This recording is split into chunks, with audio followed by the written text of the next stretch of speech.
The Omoda 5 aims to offer something just a little different for customers seeking a compact family hatch or smaller crossover SUV. There's a choice of combustion or EV powertrains, striking design and a strong value proposition. If you like the looks, it might be tempting.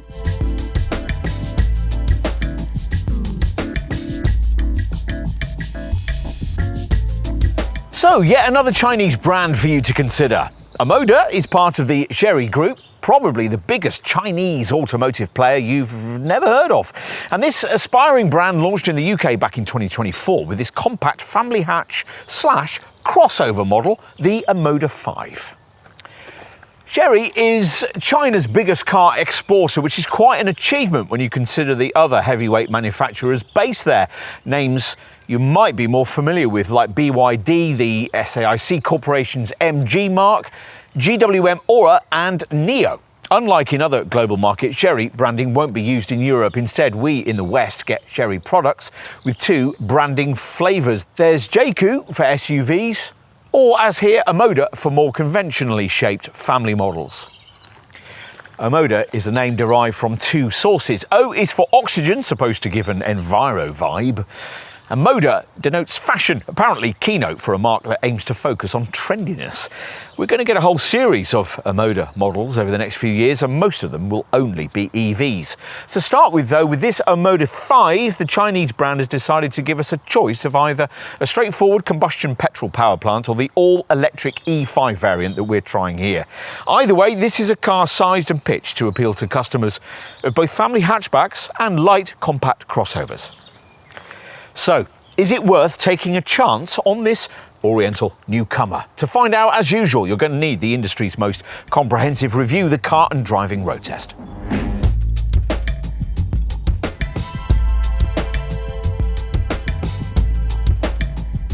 Quite a bit here depends on your choice of powertrain. Now, we'll deal with the one we don't have here first.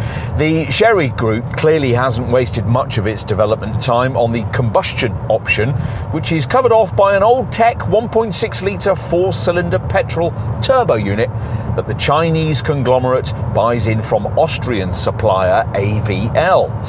As we'll see later in this review, that front-driven engine creates a notably inefficient confection, as you'd expect it might, given that it's unelectrified and has to propel nearly 1.5 tons of Oriental metalwork. A four-wheel drive version is offered in other markets, but there's no sign yet of that being available here.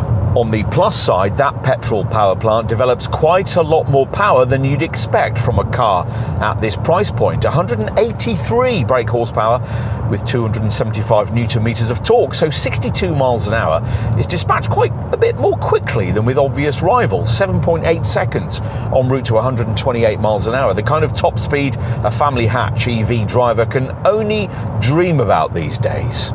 Another potential plus is that this unit comes as standard paired with a GetRag-sourced 7-speed dual-clutch auto gearbox, though on the road you'll find that this transmission's indecisiveness sometimes hurts the drivetrain's general drivability, and it tends to hunt around its ratios. It isn't suited to towing either, with a braked towing capacity of just 750 kilograms. Of course, there's no indecisiveness with the single-speed transmission of this E5 electric model, which gets even more power, 201 brake horsepower from its front-mounted E-motor, which means that 62 miles an hour can be dispatched in 7.2 seconds en route to 107 miles an hour, the kind of performance you'd be very unwise to exercise if you wanted to get anywhere close to the claimed 257-mile range figure from the Blade-style 61 kilowatt-hour battery pack. This, of course, would require near permanent progress in the most frugal of the three drive modes, Eco, and possibly even selection of the limp home style extreme energy saving mode that's also provided. You'll also need to be frequently selecting the fiercest of the three provided energy recovery level brake regeneration settings. Choose between low, medium or high, the latter strong, but some way off a one pedal feel style in terms of the way that speed is scrubbed off when you release the throttle. Unfortunately, there are no brake regen steering wheel paddles you have to fiddle about in screen menus to alter the effect. In a curious but potentially irritating touch, a breathy female voice articulates the drive mode chosen as you select it. We mentioned the slightly jerky drivability of the petrol model. Omoda's gone all out to ensure that there's none of that with this E5, building in 2 brake-related features. Brake pitch control supposedly smooths out stopping, and a brake sensitivity mode provides 2 options for adjusting brake pedal feel sensation, comfort or sport. Overkill? Well, we thought so as well. It'd be easier if smoothness was just built in at source. Still, the end effect is much more of a mature driving experience than with the petrol model, with dynamics that seem to be helped rather than hindered by this EV variant's extra 250 kilograms of curb weight. The ride's slightly on the firm side, but that does at least mean that body rolls well controlled at speed through the turns, though the syrupy feel of the steering won't encourage you to put that to the test. Omoda says that the suspension, steering and anti-roll bars have all been retuned over the Chinese market model to cater for differing European tastes. And Europe gets independent rear suspension on this car rather than the cruder torsion beam setup fitted in other markets. Despite all of this, we still think lots more work needs to be done here if the brand is to match the dynamic standards set by established European, Japanese and Korean rivals in this segment.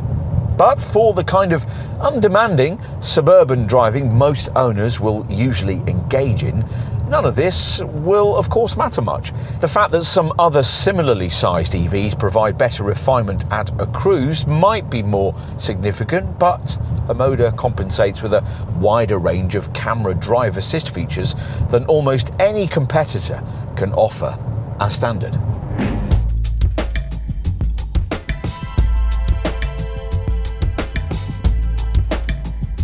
Omoda is determined that fashionable design should be a major selling point of its models, which is why you'd be unlikely to mistake the Omoda 5 for anything else.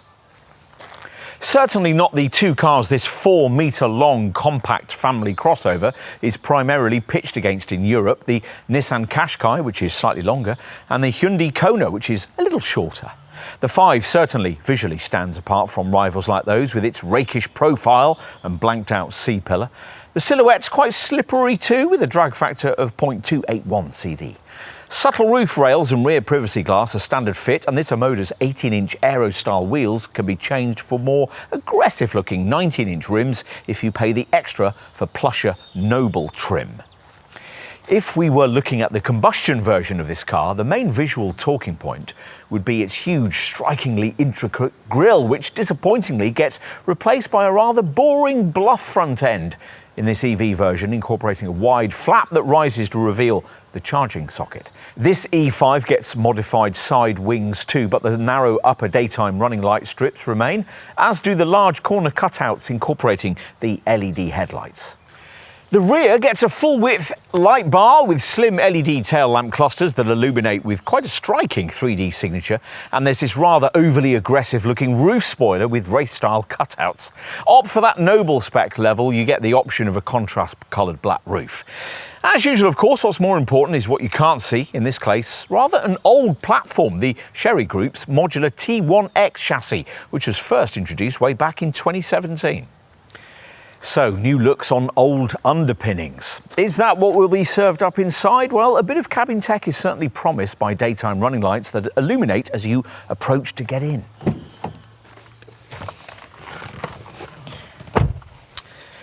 What you get behind the wheel actually varies quite a lot depending on whether you've chosen this E5 model or the alternative combustion variant. And not just because this E5 lacks the centre console gear shifter and EV-style instrument display of its petrol counterpart. Omoda designed this electric model's interior later and says that as a result, it's half a generation ahead. What that means in reality is the provision of softer touch surfaces, neater integration of things like speaker covers and window switches, and a cleaner design for this high-set centre console that's supposed to provide a sporty, cockpit-style feel. Either way, the shiny, slightly chintzy feel of the cabin decor clearly betrays this interior design as Far Eastern rather than European, but you might like that. There's certainly no shortage of stylistic effort here. The bright trimming on doors and dashboard, the smart ash-style inlays on the fascia and centre console, and the white stitching on the doors, the dash top and the side of the centre console. There are some nice touches too. Each door card has an intricate upper speaker grille and stylised wavy central lines. There's a dished steering wheel with touch-sensitive buttons and a large dash-top speaker for the standard 8-speaker Sony audio system. Plus, there's a 60-colour ambient lighting system that varies itself with the selected drive mode. The wheel gains a gear-shifting column stalk in this EV model. As is the fashion these days, a single wide panel mounted on top of the dashboard houses both of the required screens, which in this case are each 10.25 inches in size. As we said earlier, the LCD display for the instruments feels quite a bit more advanced in this E5 variant, with a central car graphic that gets replaced by a Tesla-like interactive road placement display as you drive. Off to the left is a digital speedo, but as usual on Chinese model screens, the other main things you'll need to know, time and temperature at the top of the frame, with battery capacity and range at the bottom, are in digits small enough to suggest that Oriental buyers must habitually have 20/20 vision. Your audio selection is more easily visible in a box on the bottom right, with a panel above which can be tailored to show either trip data, navigational info or tyre pressures. Everything else you'll need to know is of course on this central monitor, which has a home screen that displays in either rows of icons or rather small customizable widgets. We've got nav, radio, battery charge, vehicle settings and phone ones here. Key shortcut options for phone, media, nav, car and so on reside along the bottom of the screen, along with access to the climate menu. Unlike with the combustion model, there's no separating out of climate controls into a separate control panel. Like quite a few other brands, Omoda mistakenly thinks this is part of progress. The media system's wireless Apple CarPlay and Android Auto smartphone mirroring works quite well. Its voice assistant doesn't, though it can be used to adjust the sunroof, the air conditioning, the ambient lighting or the headlights. And this monitor has a built-in Wi-Fi option and places to store your pictures and videos. What else? Well, you might think that a general lack of physical buttons is a good thing. Unfortunately, we don't. The driving position seems a touch high set, and we found that unless you position the squared off wheel unnaturally high, you can't see the whole of the instrument screen. But otherwise, the ergonomics seem fine, and the sculpted seats are quite comfortable. Underneath all the shininess, the cabin's obviously built down to a price. Plastics away from your direct view are usually hard and brittle, but that's okay for the money being asked. And there are some nice touches to compensate, like lovely illuminated vanity mirrors in the sun visors, a forgotten phone reminder feature, invigorating and camping cabin mode settings, and more controversially, a pet mode to keep your pooch cool in the car. As for storage space, well, the lower part of the centre console has plenty of it, along with a 12-volt socket and both USB-A and USB-C ports. Above, you get a deep-cooled lidded box between the seats, and ahead of that, a lidded cubby. Nearer the dashboard, on the top surface of this console, a sliding lid pulls back to reveal a wireless charging mat and cup holders. Plus, you get reasonable sizing for the glove box and door bins. Not so good is all-round visibility, limited by the sloping rear roofline, the wide C-pillars and the tiny rear windows, so you're going to need the standard rear parking sensors and reversing camera. Time to take a look in the rear. Now, the money being asked here might easily buy you a small hatch or crossover that's Super Mini derived. With a wheelbase length of 2,630mm, the Omoda 5 is a little larger than that, things somewhere between Volkswagen's T-Roc and Tiguan SUVs, if you want a point of comparison. And you feel that inside. It's a pity that the bench doesn't slide, nor does its backrest recline, but legroom is okay, and thanks to a low central tunnel, it'd be easier to fit in a third middle-seated adult if you absolutely had to than it usually is with a car of this class. But the small rear windows, dark trimming and sloping roofline all make it feel a touch claustrophobic, with the latter issue severely limiting headroom, so lanky occupants might struggle. There are no reading lights either. Compensation comes with the reasonably sized door bins and central armrests that are sometimes lacking in this class of car, and the smart shiny panels in the back of the bucket-style front sport chairs, which have seat-back pockets. There are USB-A and USB-C ports as well. When it comes to boot space, any pretensions that this Omoda has to SUV-ness rather fall away, because there's quite a lot less luggage capacity than you'd usually get in this class in one of those. With both powertrains, the manually lifted tailgate rises to reveal a 380-litre space, which is certainly more family hatch-like, but we'll take that in return for the standard provision under the boot floor of something you almost never see these days, a full-size spare wheel. Above the base, which isn't height adjustable, is a square and practical space with 4 tie-downs and a light and a 12-volt socket on the left. Plus, there's a low loading lip, so it's easier to slide heavy items in. You don't get any bag hooks though, or any kind of ski hatch or convenient 40-20-40 rear seat back split. So if you've 2 rear-seated passengers, long items like skis will need to go on the roof. Fold the rear bench forward and 1,079 litres of space is freed up.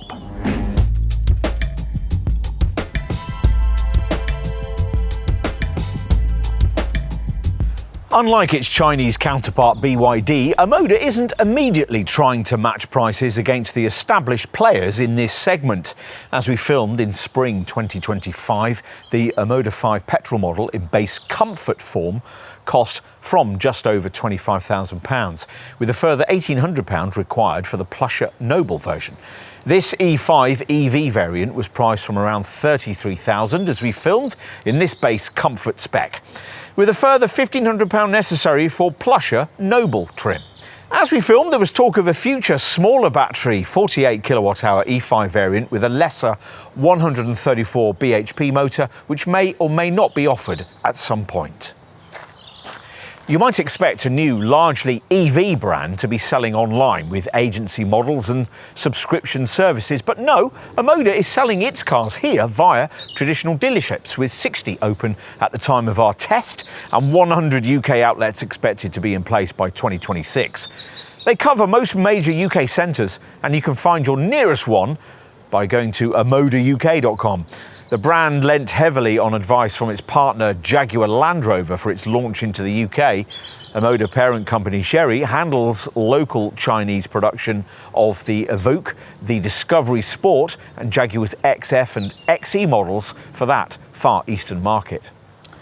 Omoda likes to think that this is some kind of crossover, but really it's just a conventional family hatch. So, what about the value proposition here? Well, let's start with the base petrol version, which, to give you some perspective, is pitched just above a relatively cheap family hatch, like, say, a Skoda Scala or a Citroen C4, priced from around £22,000 as we filmed.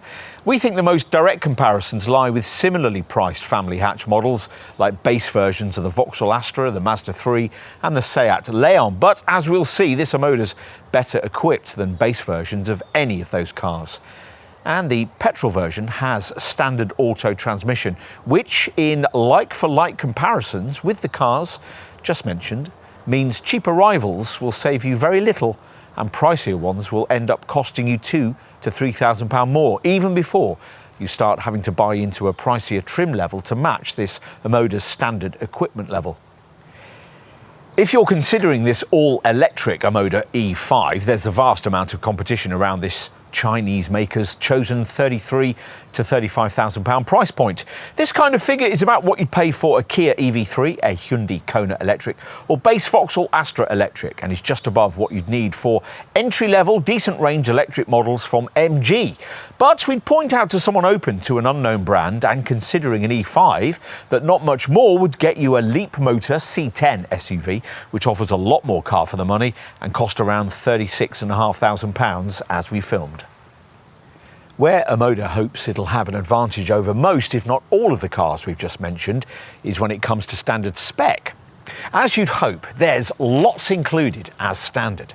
As mentioned, we've got base comfort spec here, which includes LED headlights and tail lamps, 18-inch alloy wheels, a powered tailgate, a rear view camera, keyless entry, power folding mirrors, adaptive cruise control, all-round parking sensors and rear privacy glass. Inside there's a 10.25-inch LCD driver instrument display, 6-way power adjustment for the driver's seat, a 50-watt cooled wireless charging mat, a 60-colour ambient lighting system and 2-zone air conditioning. Media functions are dealt with by another 10.25-inch curved screen which incorporates a voice assistant, a Sony 8-speaker audio system and wireless Apple CarPlay and Android Auto smartphone mirroring. Stretching to plusher Noble trim also gets you a powered sunroof, a 360-degree surround view camera system, passenger seat 4-way electrical adjustment and an air purifier. Remember that you'll have to budget an extra £500 for your choice of paint colour, unless you opt for the only standard shade, which is Galena Silver. We've got tourmaline grey here. Options with Noble trim include a 2-tone roof and bigger 19-inch wheels. It gets better too because there's an awful lot of standard safety kit. Automatic emergency braking and forward collision warning, lane departure warning, lane departure prevention and emergency lane keeping, rear collision warning, blind spot detection and rear cross traffic assist, intelligent speed control, an overspeed alarm and a driver monitoring system, plus door opening warning, HMA, automatic high beam, a child presence alarm and an intelligent avoidance system that will swerve away from wide vehicles if you get too close to them, plus 11 airbags, including the usual twin front, side and curtain ones, all linked to an e-call system. You're not going to do much better than that for safety provision in this segment, and most rivals can't match this standard tally.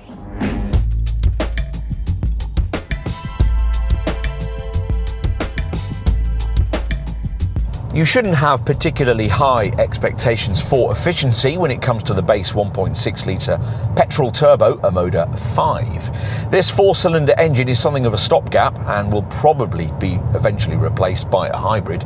It manages very unremarkable figures, 31.4 mpg on the combined cycle and 170 grams per kilometre of CO2. If you want some real-world perspective on those figures, we'll tell you that a comparably priced SAIC Leon 1.5 TSI will deliver up to 53.3 mpg and up to 120 grams per kilometre of CO2. But that's with the benefit of the kind of mild hybrid tech that Omoda hasn't got around to offering yet, which might encourage you to find the extra the brand wants for the E5 electric version that we're trying here, which uses a 61.4 kilowatt-hour blade design battery with a claimed range of 257 miles, based around Omoda's claimed efficiency figure of 4.1 miles per kilowatt-hour. During this test, the trip computer's been telling us that we've been getting between 3.3 and 3.7 miles per kilowatt-hour. To get anywhere near Omoda's figure, you'll have to drive exclusively with the car in its most frugal eco drive setting, its energy recovery level set to high, and probably with its most intrusive extreme energy saving mode activated as well. And battery replenishment, well, you might find the charge socket's front placement irritating, no more reversing into parking bays. Disappointingly, the battery only charges at up to 80 kilowatts, but will replenish itself from a DC public charger from 10 to 80% in 40 minutes, or from 30 to 80% in 28 minutes. If you're AC charging from home using a conventional 7.4 kilowatt garage wall box, full charge from empty will require around 11 hours. The car will charge it up to 11 kilowatts, and if you're able to do that via an 11 kilowatt wall box from a 3-phase supply, the charging time will improve to around 8 hours. In this E5, a new energy section of the centre screen will enable you to manage your EV life. This gives you a power flow meter, allows you to choose charge settings, and can allow you to pre-climatise the cabin around your departure time. Most new brands offer comprehensive warranties, and this one is no different. Omoda includes a 7-year or 100,000 mile warranty with all its cars. Servicing needs are quite frequent for both powertrains. Garage visits are needed every year or 10,000 miles, whichever comes first. Affordable servicing plans are available though at point of purchase, and servicing turnaround times will be aided by a UK parts warehouse established in cooperation with DHL. There's 24/7 RAC roadside assistance too, which renews with each service up to the end of the warranty. Insurance groupings start from 32D for the petrol comfort model, or group 33D for the petrol noble version. For this E5 comfort, it's group 34D, and for the E5 noble, it's group 35D.